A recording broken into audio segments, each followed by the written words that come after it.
सुबह नाश्ता करते ही मैंने नासिर साहब को कह दिया था कि मेरा दिल कहता है आज आमिर भाई जरूर आएंगे क्योंकि संडे है। तो नासिर साहब कहते हैं नहीं, आमिर भाई का अभी तक कोई मैसेज नहीं आया। घंटे ही गुजरना था तो आमिर भाई की कॉल आ गई कि हम सब आ रहे हैं। तो बस जल्दी जल्दी जो जो काम हमने संडे के लिए रखे होते हैं ना कि संडे को करेंगे, वो खत्म किए। और 3:30 का टाइम दिया था आमिर भाई ने, लेकिन उन्हें पहुंचने में 4 सवा 4 यहाँ पर हो गए थे। तो अल्लाह का शुक्र है बस सारे रेडी हो गए। और हमें ये होता है कि बस चाय वगैरह का भी मैं जल्दी से करके रख लूँ ताकि जब आए ना गेस्ट, क्योंकि मैंने ही असल में सर्विंग करनी होती है, मैंने ही बैठना भी होता है, मैंने ही सारा कुछ देखना होता है। तो मुझे ये होता है कि जितने काम पहले खत्म कर लूँ। और माशाल्लाह से आमिर भाई ने न्यू गाड़ी ली है, सबने बहुत मुबारक दी, आप लोग भी दुआओं में याद रखिएगा।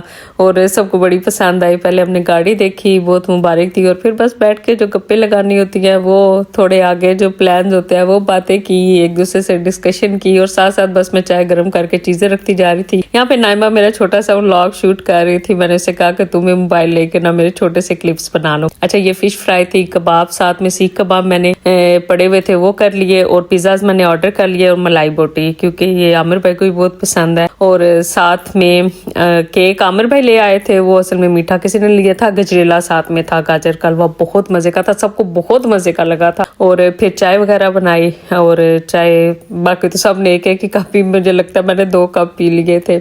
बस फिर चाय वगैरह पी, बातें करते हुए 4:30 सवा 4 आमिर भाई आए, और फिर 7-8 बजे तक बैठे। और दिल था खाना भी खाएं, लेकिन बस वो चाय और ये चीजें खाने में काफी लेट हो गए, तो फिर खाना वगैरह नहीं खाया। आप लोग मुझे बताएं संडे को आप लोगों ने कल क्या क्या किया था।